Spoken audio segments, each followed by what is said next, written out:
I definitely grew up, eating great food and having food being a really important part of life.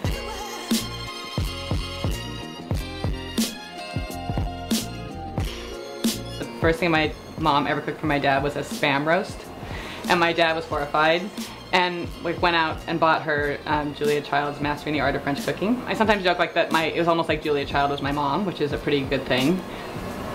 The menu I came up with for this Mother's Day is kind of a culmination of all the things that I would want to eat on Mother's Day.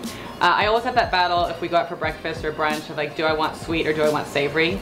And the nice thing about doing this is you get to have both. So I love broccoli, it's like my favorite thing. My kids love broccoli. So the broccoli and cheddar frittata seemed like an obvious winner with a little bit of the breadcrumbs on it for the crunch. The lemon ricotta pancakes are actually a favorite from a restaurant tavern. And usually at home I just make plain pancakes, so I thought for Mother's Day we'll make something sort of special with the blueberry compote.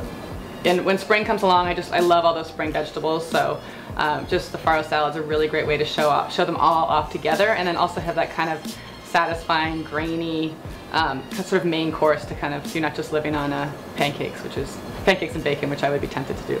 I think getting children interested in cooking and the food that they're eating is essential to their life and their future, and I think you have to do it from the very, very beginning if you have a garden, or if you can even just have a few pots of things out, outside or in the window.